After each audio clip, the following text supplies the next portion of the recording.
Shalom saudara, saya sedang berada di desa Brastepu yang ada di kaki gunung Sinabung, Tanah Karo. Seperti yang Anda lihat backgroundnya adalah background gunung Sinabung yang meletus bulan Agustus yang lalu, 10 tahun yang lalu. Dan oleh sebab itu desa ini telah diungsikan, direlokasi sehingga tidak bisa dihuni kembali. Dan kita tetap berdoa agar masyarakat yang mengalami kesulitan, Tuhan tolong dimanapun mereka berada. Saya ini sampaikan firman Tuhan, judulnya Pertolongan Tuhan di Masa Sulit. Judulnya Pertolongan Tuhan di Masa Sulit. Dalam keadaan sulit, Tuhan tetap sertai dan pelihara umat yang percaya. Dalam keadaan sulit, Tuhan tetap sertai dan pelihara umat yang percaya. Saya ambil dari Daniel 1, ayat 1 dan ayat 3. Firman Tuhan katakan demikian. Pada tahun yang ketiga pemerintah Yoyakim, Raja Yehuda, datanglah Nebukadnezar Raja Babel ke Yerusalem, lalu mengepung kota itu. Ayat 3 dikatakan, lalu raja bertitah kepada Aspenas, kepala istananya, untuk membawa beberapa orang Israel yang berasal dari keturunan raja dan dari kaum bangsawan. Dikatakan dalam kisah ini ada satu masa Israel dikepung dan dikalahkan, dijajah, dijarah, ditawan oleh Raja Babel yang bernama Nebukadnezar. Kota Yerusalem dihancurkan, Bait Allah dihancurkan, tempat tinggal mereka dihancurkan, pemerintahan juga dihancurkan, bahkan ekonomi menjadi lumpuh sama sekali. Dengan kata lain, mereka berada pada kondisi porak-poranda yang habis-habisan. Ada orang-orang yang ditinggalkan di reruntuhan Yerusalem pada saat itu adalah orang-orang yang tidak berdaya, yang tidak bisa berbuat apa-apa. Dan reruntuhan yang ditinggalkan tidak bisa dibangun dalam waktu singkat atau dalam waktu semalam. Jadi mereka tetap ditinggalkan dalam kondisi tidak berdaya. Namun ada di antara mereka yang diangkut, ditawan ke tempat yang asing, tempat yang baru, yaitu Babel sendiri. Di mana status mereka dijadikan budak, mereka dipaksa untuk mengungsi ke tempat yang baru dan harus memulai hidup yang baru apapun situasinya. Meski posisi mereka sulit Bapak Ibu, sebagai budak di tempat yang baru, mereka harus beradaptasi di tempat yang baru, mereka harus sebagai pendatang di tempat yang baru. Namun Alkitab katakan Tuhan tidak pernah tinggalkan mereka. Tuhan tidak pernah tinggalkan mereka. Dari pembelajaran Alkitab yang saya baca, dikala mereka diungsikan di tempat yang baru, Tuhan ada di sana dan menyatakan pertolongan-pertolongannya. Sekalipun kondisi mereka ada dalam kondisi sulit, pertolongan Tuhan dibuktikan lewat cara Tuhan pelihara mereka, meski berada pada lokasi yang baru. Sedemikian rupa, Tuhan punya cara untuk pelihara orang percaya. Sekalipun di lokasi yang baru, di tempat yang baru yang mereka tidak kenal, sedemikian rupa. Bahkan dikatakan Tuhan menyatakan kuasa dan pembelaannya ketika mereka berada pada masa-masa kritis. Tuhan seringkali menyatakan kuasa dan pembelaannya kepada umat Israel ketika mereka ada pada masa-masa kritis. Seperti Anda tahu, ada Sadrak, Mesak, Abednego yang harus dipaksa menyembah patung raja pada masa itu, dan mereka tidak mau menyembah. Dan ketika mereka dilemparkan ke dapur api, Alkitab katakan di dapur api pun malaikat Tuhan tolong menyelamatkan mereka. Itu adalah bukti pertolongan mereka di masa sulit dari Tuhan. Tuhan membuka jalan baru dan berkat baru mereka di tempat baru. Jadi ceritanya begini Bapak Ibu, ketika mereka dimasukkan ke tempat yang baru di negeri Babel, maka tidak selamanya mereka susah, tidak semuanya mereka susah. Ada beberapa orang yang dipilih Tuhan menempati posisi-posisi bagus di negara yang baru, menempati jabatan-jabatan bagus di tempat yang baru. Itulah cara Tuhan pelihara mereka. Meski mereka direlokasi di tempat-tempat yang baru, Tuhan buka jalan yang baru, Tuhan buka tempat yang baru, Tuhan buka posisi yang baru, Tuhan buka jabatan yang baru, Tuhan buka keadaan-keadaan yang baru sekali buat mereka. Itu bukti Tuhan peliharakan mereka. Tuhan sertai mereka, Tuhan nyatakan hal-hal yang indah dalam kehidupan mereka meski di masa sulit.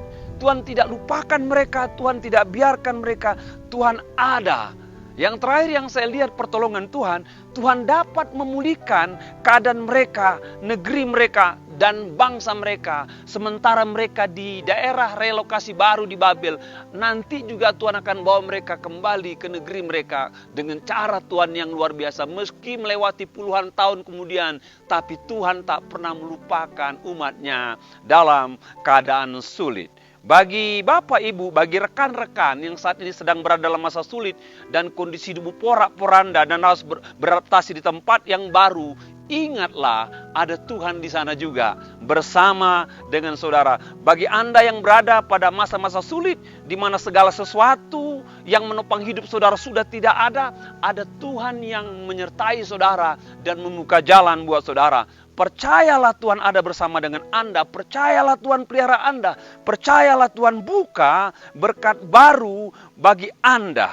Secara khusus saya berdoa buat rekan-rekan saudaraku yang berasal dari desa Beras Tepu. Dan bukan hanya dari desa Beras Tepu, dari desa-desa yang lain yang ada sekitar kaki gunung Sinabung yang mengalami masalah yang sama dengan Beras Tepu, di mana desa-desa Anda juga direlokasi dan Anda harus pindah ke tempat-tempat yang baru.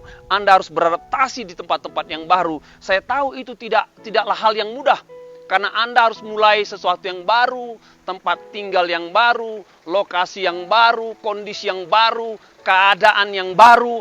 Untuk beradaptasi tidak mudah. Saya percaya ada kesulitan-kesulitan di dalamnya.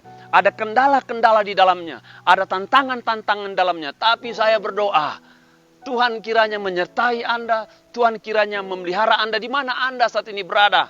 Dan saya percaya sebagaimana Tuhan peliharakan orang-orang Israel di tempat yang baru, Tuhan peliharakan juga rekan-rekan desa Beras Tepu dan desa-desa yang lain yang mengalami kondisi yang sama. Sebagaimana Tuhan buka hal-hal yang baru, posisi yang baru, berkat yang baru, Tuhan juga berikan hal yang sama. Sebagaimana Tuhan pulihkan orang-orang Israel di pembuangan, Tuhan juga pulihkan rekan-rekan yang berasal dari Beras Tepu dan desa-desa lainnya dengan cara Tuhan yang ajaib. Dan saya percaya Tuhan ada bersama dengan kita melewati masa-masa sulit yang kita alami pada saat ini.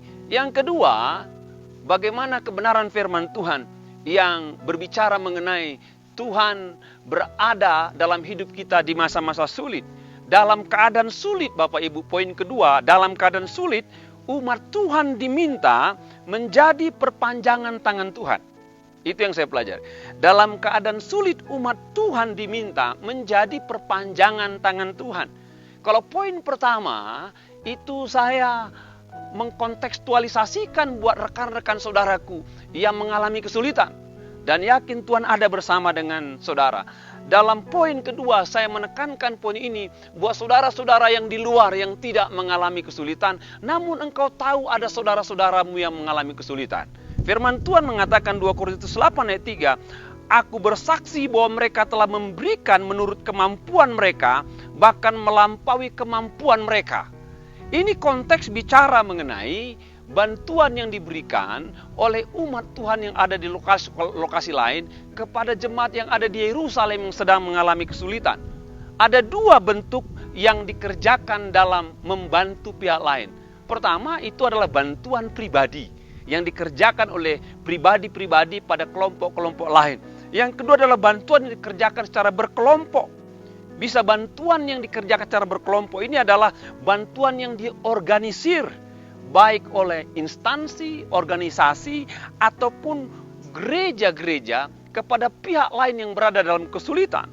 Bantuan berkelompok biasanya bantuan yang ditujukan kepada kelompok lain juga, yang berada pada suatu bencana atau kondisi sulit tertentu yang mereka alami, di mana mereka mengalami kesulitan besar. Ya, konteks ayat ini Bapak Ibu adalah bantuan yang dikerjakan gereja-gereja yang ada di Asia Kecil saat itu, ditujukan membantu jemaat yang ada di Yerusalem dalam keadaan sulit.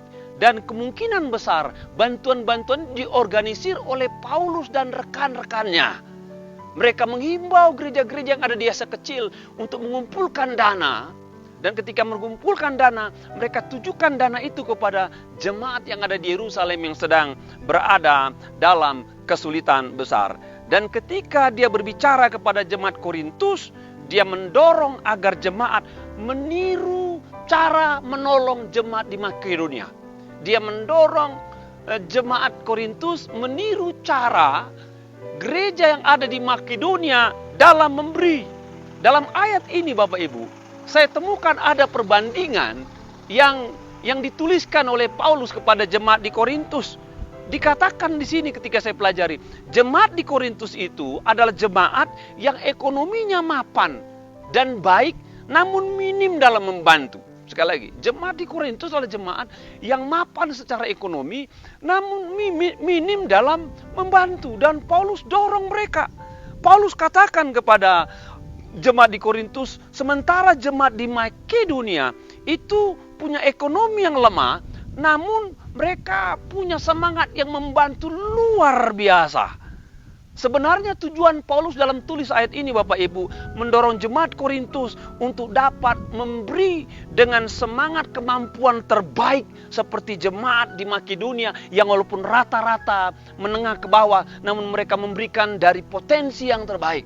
Itu himbauan Paulus kepada jemaat di Korintus. Jadi saudara, sebagai gereja Tuhan, marilah kita saling membantu apabila kita mengetahui ada umat Tuhan di tempat lain yang mengalami kesulitan yang sama, yang mengalami penderitaan yang sama, yang mengalami bencana-bencana alam, di mana mereka sulit dan tidak bergerak. Sebagai gereja Tuhan, mari kita tunjukkan bahwa kita adalah kelompok yang peduli kepada kelompok lain. Kelompok yang peduli kepada komunitas lain yang ada di bangsa ini, yang ada di negara ini. Dan mari kita keluarkan potensi terbaik sebagai gereja Tuhan untuk berikan bantuan kepada pihak-pihak lain. Bapak Ibu, seperti yang Bapak Ibu ketahui, saat ini saya ada di kaki gunung Sinabung yang meletus kurang lebih 1600 tahun yang lalu. Lalu dikatakan selama 400 tahun pada Agustus 2010 gunung ini kembali meletus. Dan akibat letusannya Bapak Ibu, maka ada banyak desa-desa mengalami kesulitan. Ada banyak kelompok-kelompok orang mengalami kesulitan. Ada banyak di antara mereka yang harus mengungsi. Dan itu kondisi yang tidak mudah. Ya, ada beberapa desa yang terpaksa dipindahkan karena memang kondisi mereka di lereng Gunung Sinabung itu amat membahayakan. Ya. Dan salah satu desa ini di mana saya berdiri. Dan Bapak Ibu sebagai orang percaya, ketahuilah ketika mereka pindah tempat tinggal mereka darurat, sekolah mereka terbengkalai, ekonomi mereka berhenti, pekerjaan mata pencarian mereka mungkin sudah tidak ada, dan sebagian mereka memulai dari nol dalam kebersahajaan, dan mereka coba bertahan melewati ini, dan kondisi ini sudah 10 tahun. Dan saya tidak tahu di mana relokasi daripada saudara-saudara kita ini. Namun sebagai orang percaya, marilah kita peduli kepada kelompok-kelompok lain yang sedang berada dalam kesulitan. Seperti mereka yang kena bencana alam. Yang saudara lihat saat ini di mana saya berada. Untuk itu kita sebagai umat Tuhan di tempat lain yang kondisinya lebih baik, marilah kita membantu rekan-rekan kita, saudara-saudara kita yang sedang berada dalam kesulitan. Apabila gereja Anda punya dana misi, saya mau ketuk Anda. Bagi Anda di luar sana, gereja Anda punya dana misi. Bagi Anda adalah organisasi kuat, organisasi Anda punya dana misi. Ya, maka Anda dapat memutuskan rapat, membantu mengalokasikan dana untuk tempat-tempat seperti ini. Salah satunya desa seperti ini yang saya ada di sini, atau di tempat-tempat lain. Apabila Anda tidak memiliki dana yang kuat, ya, Anda tidak punya dana yang kuat, Anda bisa menjadi pengelola. Anda bisa pakai koneksi Anda untuk menggalang segala keperluan-keperluan yang dibutuhkan. Dan itu bisa dikumpulkan membantu orang-orang yang berada di tempat-tempat yang sulit. Dan kalau Anda katakan, Pak Pendeta, saya nggak punya uang, saya nggak punya koneksi, saya mau katakan Anda punya doa.